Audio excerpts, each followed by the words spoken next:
9.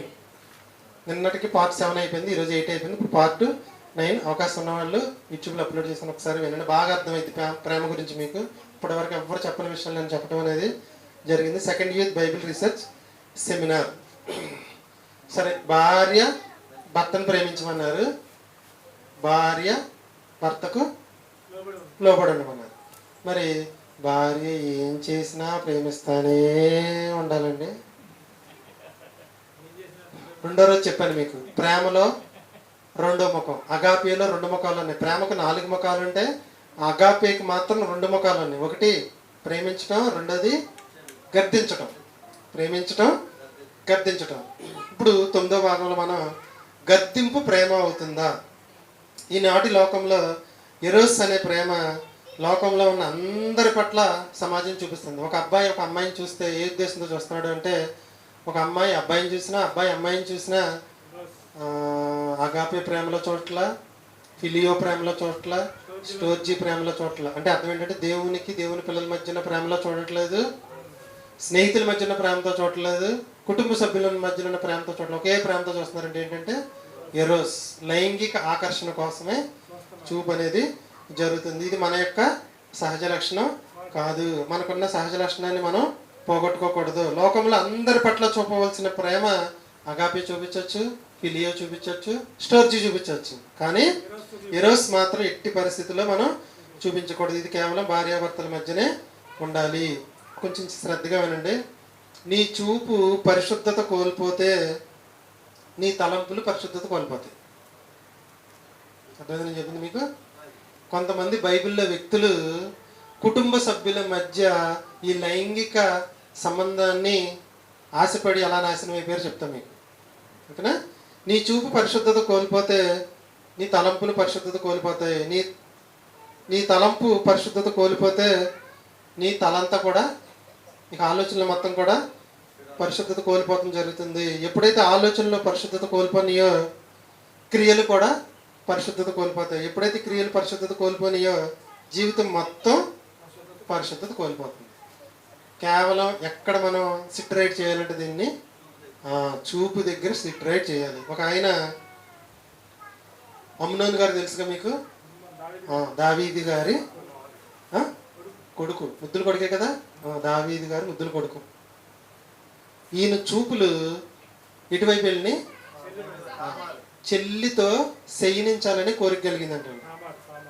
ఇప్పుడు చెప్పండి, ఇప్పుడు నేను చెప్పిన ప్రేమలో ఉన్న 4 ముఖాల్లో ఈ ఎరోస్ అనే ముఖాన్ని ఎవరి మధ్య చూపించకూడదు? మనం కుటుంబ సభ్యుల మధ్య చూపించకూడదు. కానీ ఇతను ఏం చేశాడంటే, తన చెల్లితో శయనించాలని కోరిక కలిగింది, శయనించాడు, ఫలితంగా చచ్చిపోయాడు.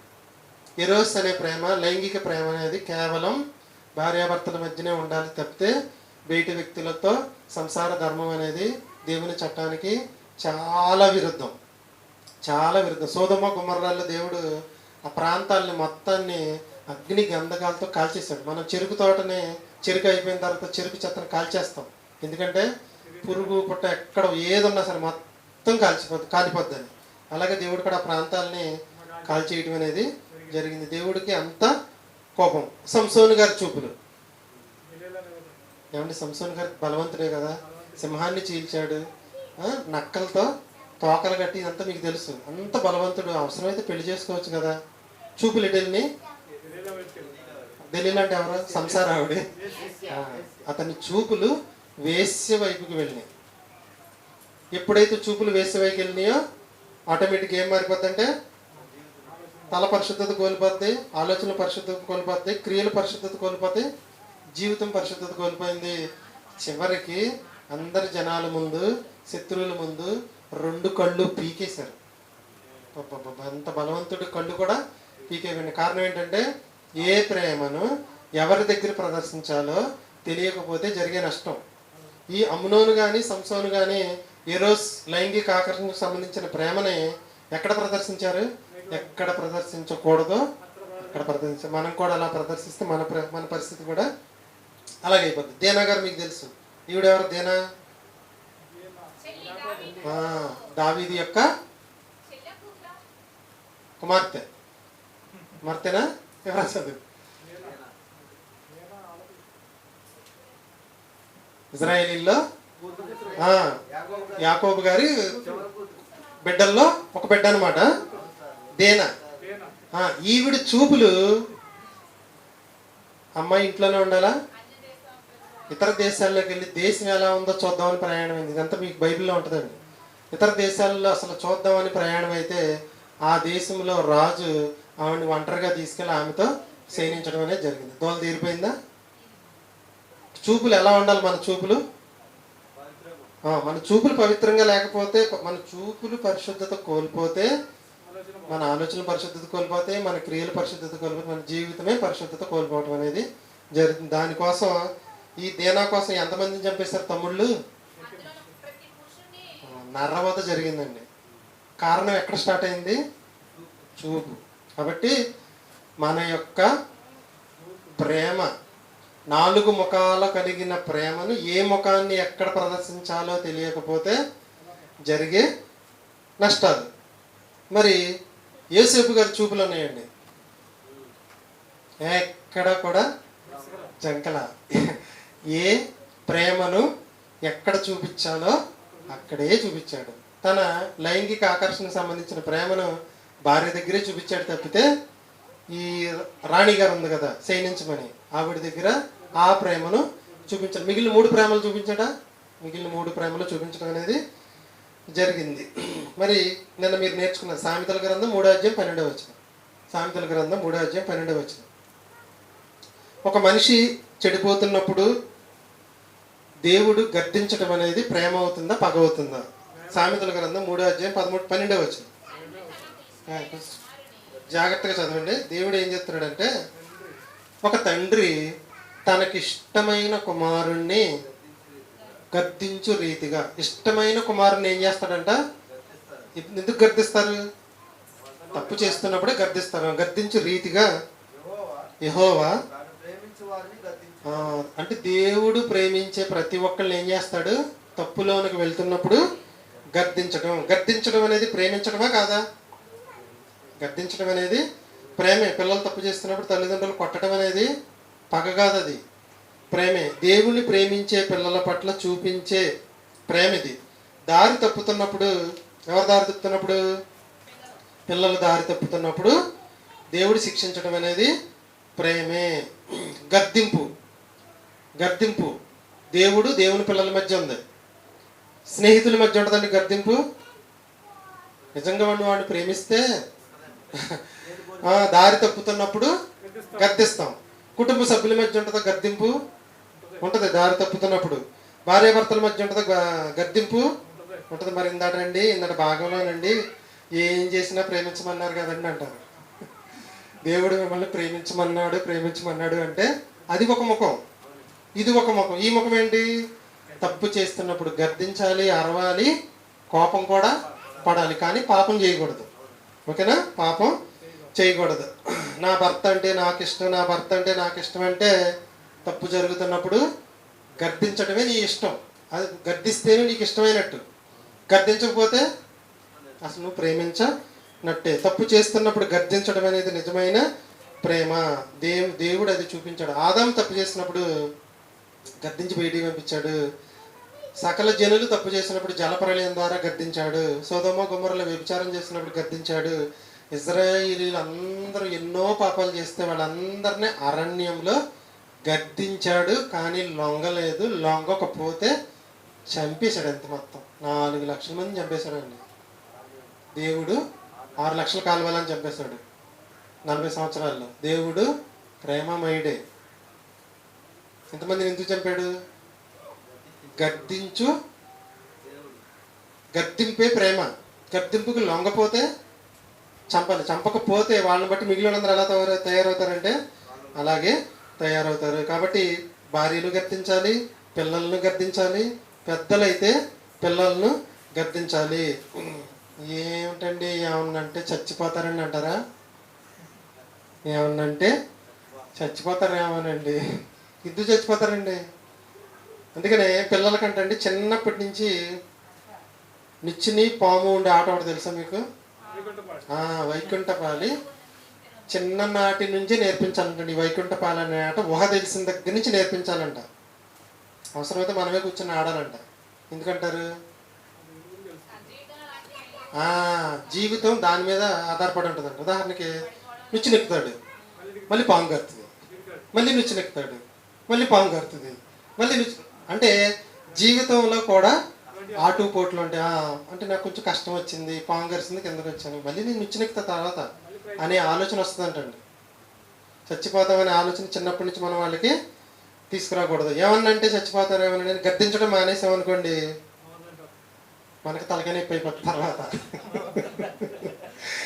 వాళ్ళు ఎలా తయారవుతారంటే, ఈనాటి సమాజాన్ని మీరు చూస్తే పిల్లలు ఎలా ఉన్నారంటే, అలా వదిలేయటం వల్ల, గద్దించకపోవడం వల్ల ఈనాటి సమాజం ఇలా ఉండడం అనేది జరుగుతుంది. ఇప్పుడు చెప్పండి, మనకున్న సూపర్ పవర్ ఏంటి?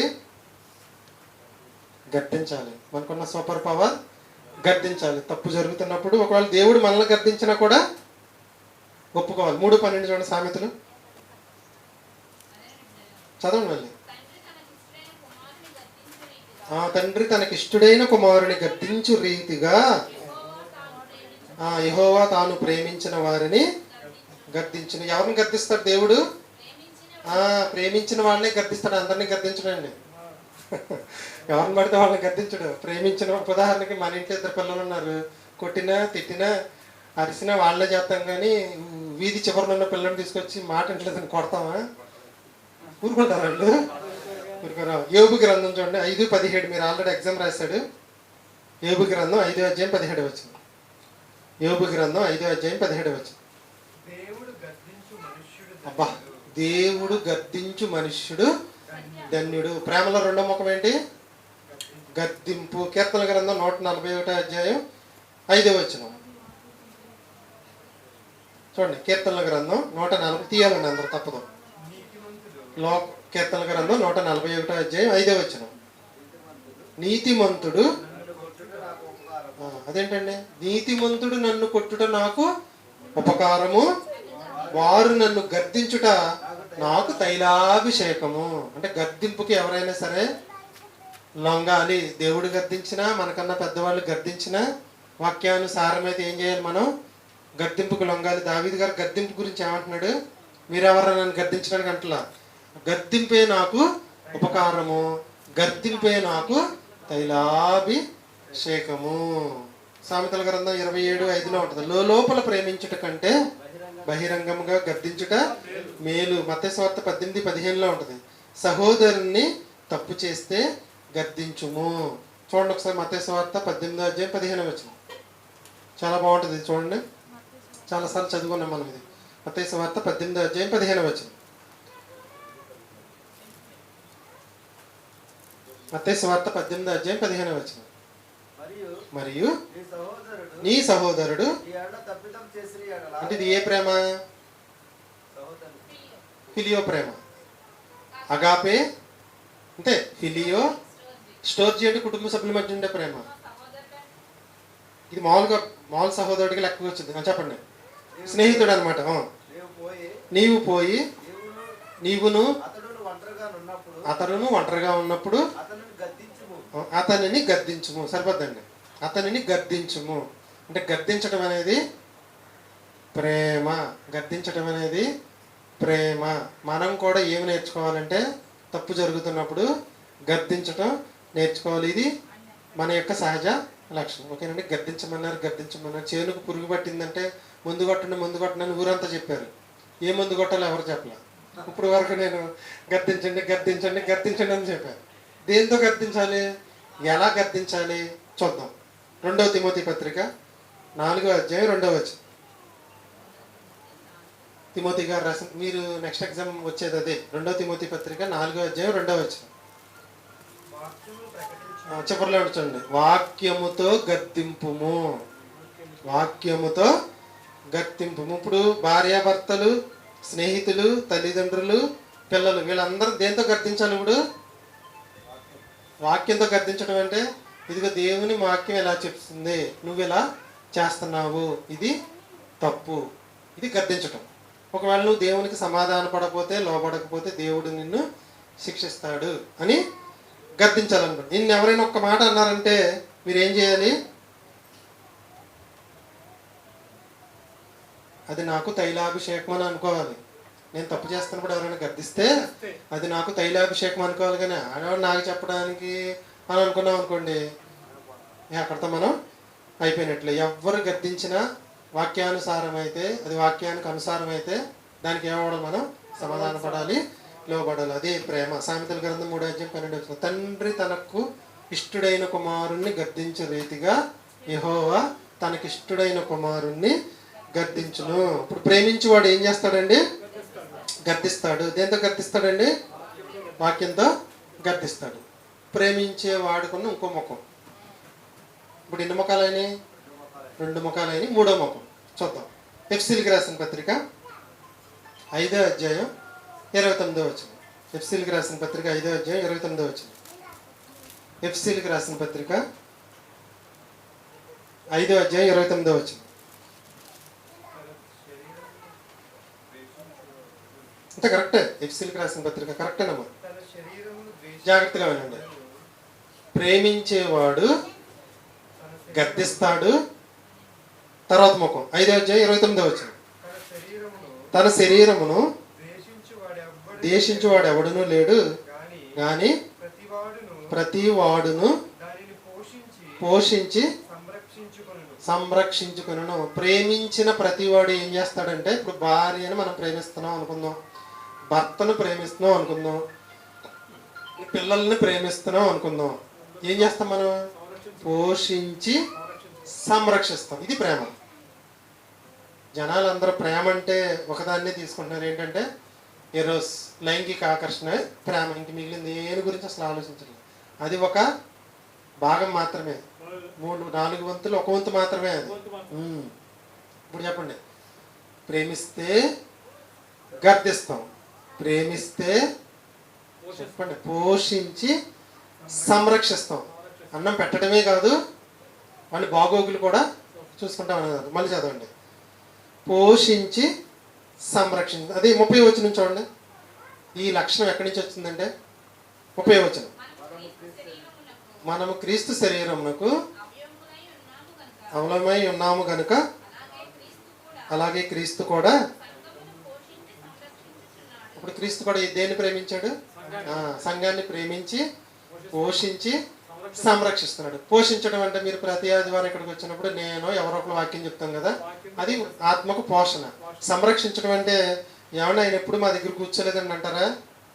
మీ ఆలోచన దగ్గర, మీ హృదయం దగ్గర కాచుకుని కూర్చునే ఉంటాడు. ఏదన్నా తప్పు జరుగుతున్నప్పుడు వద్దు వద్దు వద్దు వద్దు వద్దు ఇది చెయ్యొద్దని ఆయనే సంరక్షించుకుంటాడండి. కానీ ఇది మనకి తెలియకుండా జరిగిపోద్ది. ఇప్పుడు చెప్పండి, ప్రేమకున్న ఇంకో ముఖం ఏంటి? పోషించి. ఇప్పుడు భార్యను ప్రేమిస్తే పోషించి సంరక్షించాలి, భర్తను ప్రేమిస్తే పోషించి సంరక్షించాలి, పిల్లల్ని ప్రేమిస్తే పోషించి సంరక్షించాలి, తప్పు జరుగుతున్నప్పుడు గద్దించాలి. ఇది నిజమైన ప్రేమ. ప్రేమలో 3వ కోణం కూడా చూస్తారు కదా, మళ్ళీ ఒకసారి మొత్తంగా చెప్పి ముగించేస్తాను. నిస్వార్థంగా షరతులు లేకుండా ప్రేమించడం అనేది దేవుని ప్రేమ. ఈ ప్రేమ భార్యాభర్తల మధ్య కూడా ఉండాలి, స్నేహితుల మధ్య కూడా ఉండాలి. రెండోది గద్దించాలి. గద్దించాలి. ఈ ప్రేమ ఎవరి మధ్య ఉండాలంటే ఈ లైంగిక ఆకర్షణ తప్ప మిగిలిన అన్నిటి మధ్యన ఉండాలి. పోషించి సంరక్షించాలి, పోషించి సంరక్షించాలి. ఈ ప్రేమ ఎవరి దగ్గర ఉండాలి? లైంగిక ఆకర్షణతో కూడిన వ్యక్తుల మధ్య కూడా ఉండాలి. ఇది అవునా కదా? అవును. ఇప్పుడు నిన్ను ప్రేమించువాడు ఏం చేస్తాడు? పోషించి సంరక్షిస్తాడు. ఒక వ్యక్తి నిన్ను ప్రేమిస్తున్నాడని నీకు ఎలా అర్థమవుతుందంటే పోషించి సంరక్షిస్తాడు. దేవుడు నిన్ను పోషించి సంరక్షిస్తున్నాడా? ఏమంటే పంట నేను వేస్తున్నానండి, ఆయన పోషించేది ఏంటంటావా? రేపు నుంచి సూర్యుడి కట్, బెండకాయ పెద్ద తర్వాత బీరకాయ పెద్ద తర్వాత ఎక్కడ ఆగిపోతుంది. ఊరికినే దేవుడు చేసిందని మనం పైపై మెరుగులు దిద్దుతున్నాం తప్పితే మనం చేసేది ఏమీ లేదు. దేవుడు మనల్ని ప్రేమిస్తున్నాడు కాబట్టి పోషించి సంరక్షిస్తున్నాడు. యేసుక్రీస్తు మనల్ని ప్రేమించాడు కాబట్టి సంఘాన్ని పోషించి సంరక్షిస్తున్నాడు. తల్లిదండ్రులు మనల్ని ప్రేమిస్తున్నారు కాబట్టి పోషించి సంరక్షిస్తున్నారు. పిల్లలు తల్లిదండ్రుల్ని ప్రేమించాలి కాబట్టి వృద్ధాప్యంలో పోషించి సంరక్షించాలి. భార్యాభర్తలు, భార్య అంటే భర్తకి, భర్త అంటే భార్యకి ప్రేమ కాబట్టి పోషించి సంరక్షించుకోవాలి. పోషించి సంరక్షించేవాడికి ఉన్న అధికారం ఏంటి? గద్దించే అధికారం ఉంది. గద్దింపుకు లోబడే గుణం మన సహజ లక్షణం. ఇది తైలాభిషేకంతో సమానము. దీనికి సంబంధించి ఒక పాట వేస్తాను, అందరూ వినండి.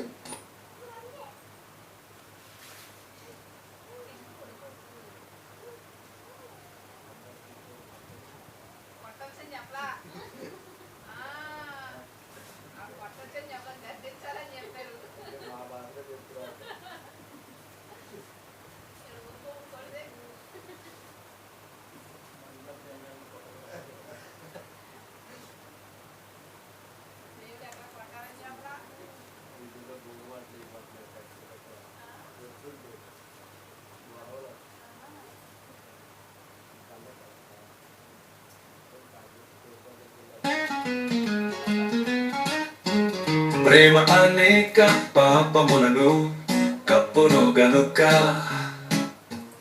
అన్నింటికంటే ముఖ్యముగా ఒకని ఎడల ఒకరు మిక్కుటమైన ప్రేమ కలిగి ఉండాలి. ప్రేమ కలిగి ఉండుటకు ప్రయాసపడాలి.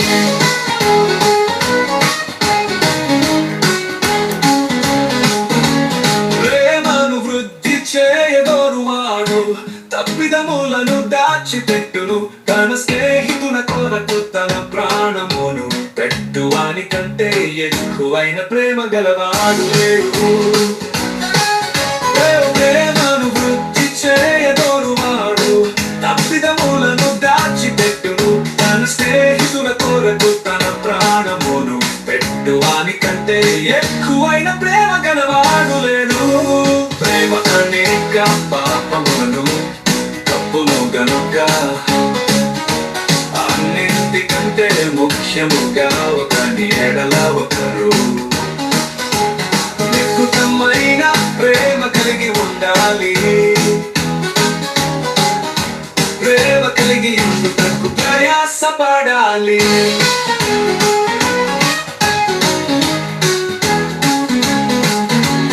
దేవుని మహాప్రేమ చేత అపరాధముల చేత పాపముల చేత సచ్చిన వారమై ఉన్న మనలను క్రీస్తుతో కూడా బ్రతికించెను. దేవుని మహాప్రేమ చేత అపరాధముల చేత పాపముల చేత సచ్చిన వారమై ఉన్న మనలను క్రీస్తుతో కూడా బ్రతికించెను. ప్రేమ అనేక పాపములను తప్పును గనుక అన్నింటికంటే ముఖ్యముగా ఒకని ఎడల ఒకరు నిక్కుతమైన ప్రేమ కలిగి ఉండాలి. ప్రేమ కలిగి ఉండుటకు ప్రయాసపడాలి.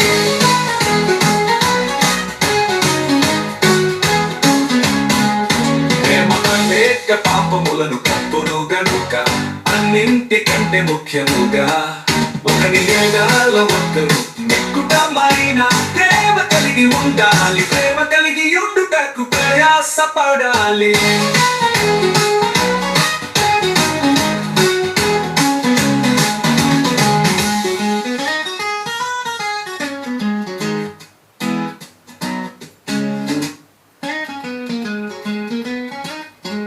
ప్రేమ అనేక